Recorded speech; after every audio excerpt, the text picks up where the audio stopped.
Assalamualaikum warahmatullahi wabarakatuh. Kami dari kelompok 7 yang beranggotakan Ayu Landari S. Tanjung, Muhammad Kurniawan, Nurul Hasanah Lubis, dan Wirda Seputri. Kami akan membahas materi ekonomi manajerial tentang teori produksi. Baiklah, subbab yang akan kami bahas dalam materi ini yang pertama fungsi produksi, kedua produk total, rata-rata, dan marginal, ketiga the law of diminishing returns, 4 isoquant, 5 marginal rate of technical substitution,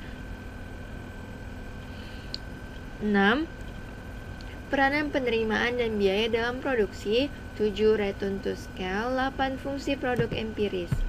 Pertama, fungsi produksi.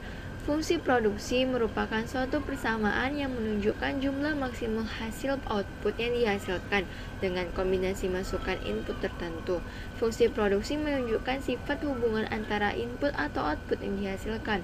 Fungsi produksi menggambarkan beberapa jumlah produksi maksimum yang mampu dihasilkan produsen pada setiap kombinasi input atau faktor produksi yang ada. Untuk memproduksi, dibutuhkan faktor-faktor produksi seperti alat atau sarana untuk melakukan proses produksi.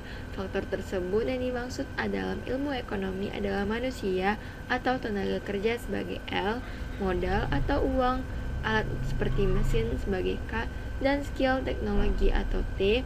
Gabungan dari beberapa faktor produksi dapat dinyatakan dalam bentuk fungsi produksi, yang mana rumusnya yaitu Q sama dengan F atau KLRT, yang mana Q merupakan jumlah hasil output yang dihasilkan, K jumlah modal atau kapital, L jumlah tenaga kerja, R sumber daya, T teknologi yang digunakan. Jika misalkan untuk memproduksi suatu produk dapat diperlukan dua input K atau L, K dan L. Kita misalkan kapital merupakan input tetap, tidak dapat berubah karena misalkan kapital atau mesin dipergunakan untuk 100 orang, jadi sekarang input variabelnya hanyalah tenaga kerja, berubah-ubah sesuai jumlah yang akan diproduksi. Jika diketahui fungsi produksi untuk satu variabel input tenaga kerja, input lain dianggap tetap adalah sebagai berikut. Q sama dengan TP sama dengan 42L tambah 18L kuadrat kurang L kuadrat, maka MP faktor yang sama dengan do Q per do L sama dengan 42 tambah 36L kurang 3L pangkat 2. APL sama dengan Q per L sama dengan 42 tambah 18L kurang L kuadrat.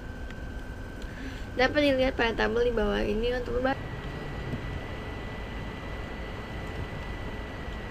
karena nilai marginal didapat melalui persamaan, maka angka yang diperoleh tidak tepat sama. Dari tabel tersebut, kita dapat buat beberapa kesimpulan. Pertama, penggunaan 6 tenaga kerja, ditemukan bahwa marginal produk dari tenaga kerja terus meningkat. Berarti adanya tambahan tenaga kerja menghasilkan tambahan output dengan tingkat rate yang semakin naik. Baru setelah penggunaan tenaga kerja 6 orang, tambahan tenaga kerja menghasilkan tambahan output dengan tingkat rate makin menurun. Jadi pada penggunaan tenaga kerja 6 orang diketahui marginal produk adalah maksimal. Yang kedua, pada penggunaan 9 tenaga kerja ditemukan bahwa marginal produk masih positif. Ini berarti adanya tambahan tenaga kerja akan menyebabkan tambahan output dengan tingkat rate yang menurun. Pada kondisi ini ditemukan nilai produk rata-rata atau AP mencapai maksimum. Setelah penggunaan tenaga kerja 9 orang ditemukan baik marginal produk maupun produk total rata-rata akan menurun. Yang ketiga, pada penggunaan 14 tenaga kerja menunjukkan saat produk total atau TP maksimal. Pada saat ini marginal produk tenaga kerja adalah 0. Jika menjadi tambahan tenaga kerja, maka produk yang dihasilkan akan turun. B. Produk total, rata-rata, dan marginal. Total produk merupakan produk total yang dihasilkan oleh suatu proses produksi. Pada umumnya, total produk dilambangkan dengan TP atau Q kuantitas atau kuantitas. Jika penyebab dari timbulnya marginal produk adalah perubahan kapital, maka marginal produk disebut marginal product of capital atau MPK.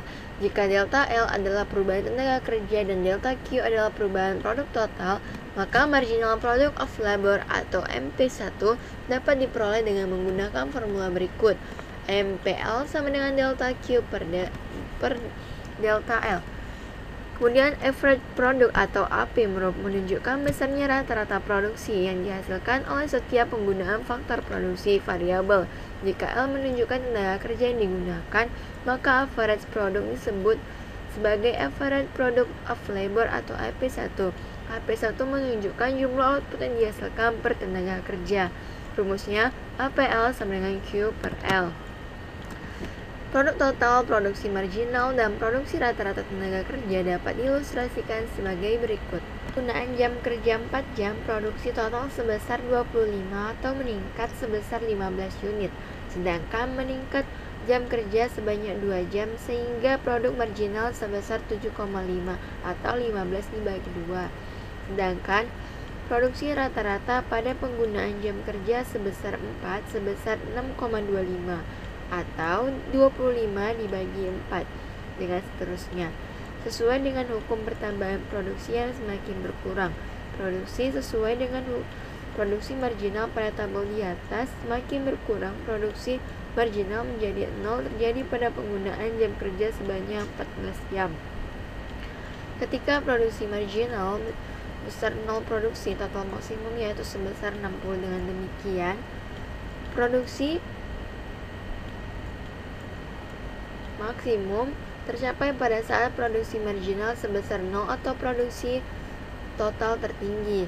Selain produk maksimum pada grafik di sini dapat diketahui produksi optimum yaitu produksi di mana penggunaan tenaga kerja atau jam kerja yang menghasilkan produksi rata-rata tertinggi. Dengan demikian, produksi optimum tercapai pada penggunaan jam kerja antara 6 sampai 8 jam dengan produksi rata-rata tertinggi dengan penggunaan jam kerja tersebut sebesar 6,33 unit.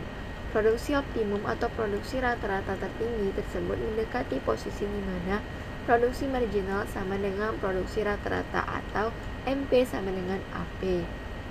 C. The law of the missing returns. Dalam teori ekonomi diambil pula satu asumsi dasar mengenai sifat fungsi produksi, yaitu fungsi produksi dari semua produksi di mana semua produsen dianggap tunduk pada suatu hukum yang disebut dengan the law of the missing returns. Hukum ini mengatakan bahwa bila satu macam input ditambah penggunaannya sedangkan input-input lain tetap, maka tambahan output yang dihasilkan dari setiap tambahan satu unit input yang ditambah tadi mula-mula menaik, tetapi kemudian setelah mencapai satu titik tertentu akan semakin menurun semiring dengan pertambahan input.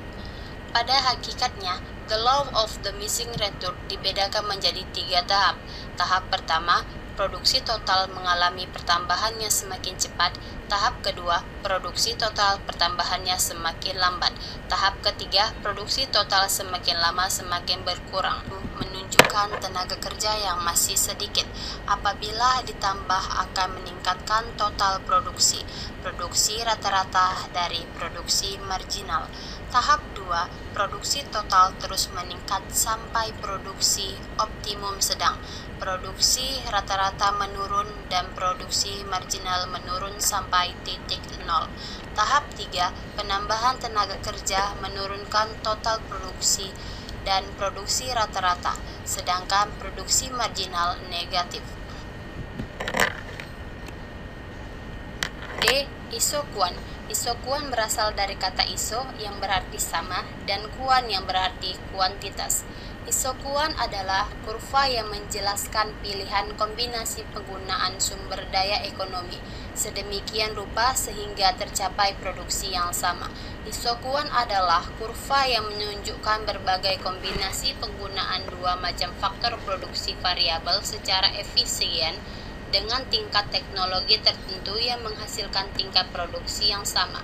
Sama halnya dengan pandangan dan argumentasi Salvatore bahwa isokuan adalah kurva yang menunjukkan kombinasi yang berbeda dari pemakaian tenaga kerja dan barang modal, yang menunjukkan perusahaan menghasilkan jumlah output atau produksi tertentu, di mana isokuan yang lebih tinggi mencerminkan jumlah output atau produksi yang lebih besar, dan isokuan yang lebih rendah mencerminkan jumlah output atau produksi yang lebih kecil.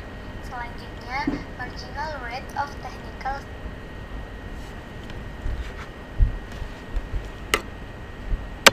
Selanjutnya, marginal rate of technical substitution atau disingkat dengan MRTS. Nah, apa itu MRTS?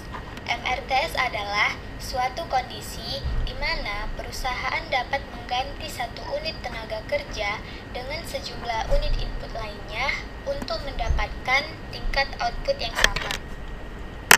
Di sini, tingkat substitusi input marginal L untuk K menunjukkan jumlah K yang bersedia dikorbankan oleh perusahaan untuk menambahkan nilai L yang digunakan agar tetap berada pada isokuan yang sama. Di mana bila perusahaan bergerak ke bawah sepanjang isokuan, maka MRTS LK akan berkurang. Kemudian dapat dilihat pada tabel berikut ini.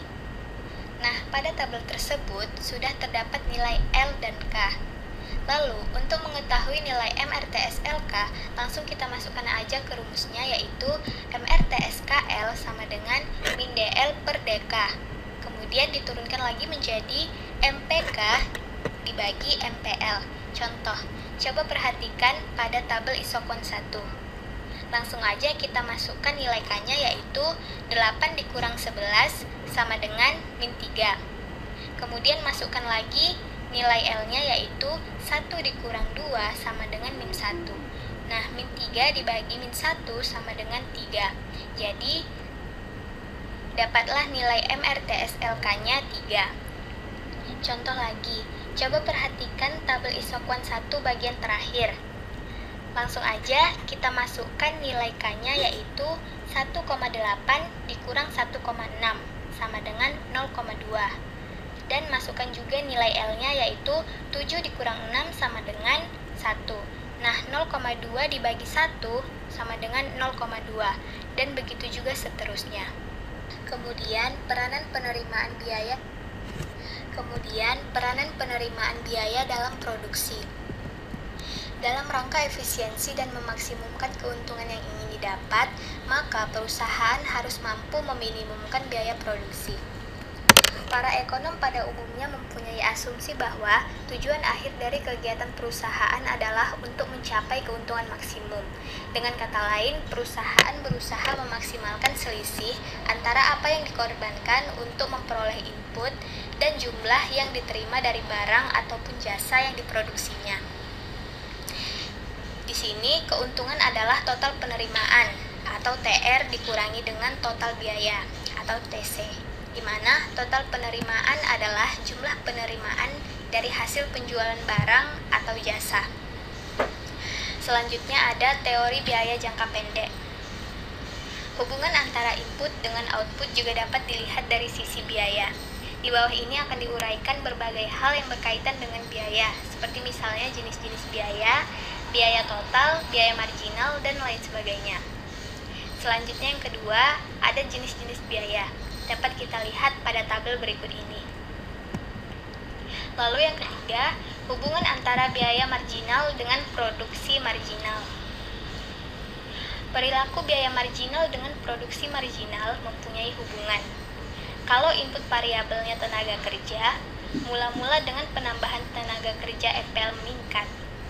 Ketika MPL meningkat, MC akan menurun, karena dengan penambahan tenaga kerja mampu menambah jumlah output lebih besar dibandingkan dengan penambahan tenaga kerja sebelumnya, sehingga MC akan menurun.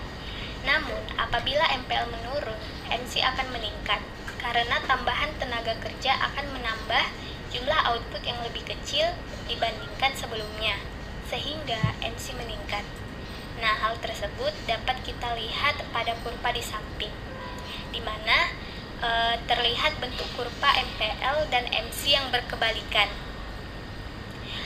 Nah, pada saat MPL naik, MC turun.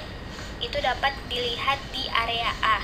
Sedangkan pada area B menunjukkan ketika MPL turun, maka MC-nya justru naik.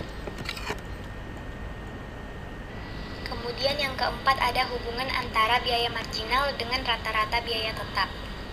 Dapat dilihat pada kurva berikut ini. Nah, pada kurva tersebut menunjukkan bahwa MC berpotongan dengan ATC pada saat ATC berada pada titik terendah. Oleh karenanya, tingkat produksi Q1 adalah tingkat produksi yang paling efisien karena berproduksi dengan rata-rata biaya total terendah. Lalu yang kelima ada biaya eksplisit dan biaya implisit, di mana biaya eksplisit adalah biaya yang memungkinkan untuk dihitung, dapat dinyatakan dengan pengeluaran uang atau penggunaan faktor produksi dan sering berupa kontrak. Sedangkan biaya implisit adalah biaya yang tidak berupa pengeluaran uang atau kewajiban kontrak, tetapi merupakan secara nyata dapat diperhitungkan. Lalu yang terakhir ada penerimaan. Produk yang dihasilkan oleh perusahaan akan dijual ke pasar agar dapat dibeli oleh konsumen. Hasil penjualan disebut dengan total penerimaan, atau total penerimaan dibagi dengan jumlah barang yang terjual. Total penerimaan akan naik apabila jumlah barang yang terjual naik, kemudian harga tidak berubah. Lalu jumlah barang terjual tetap, tetapi harga naik. Dan yang terakhir, baik jumlah barang yang terjual maupun harga kedua-duanya naik. Baiklah, returns to scale. Analisis tentang substitusi input pada proses produksi telah menunjukkan pada kita apa yang terjadi ketika suatu perusahaan mengganti salah satu input dengan yang lain, dengan menjaga output yang dihasilkan tetap. Namun dalam jangka panjang, semua input akan berubah sehingga perusahaan harus mempertimbangkan cara yang terbaik untuk meningkatkan jumlah produksi.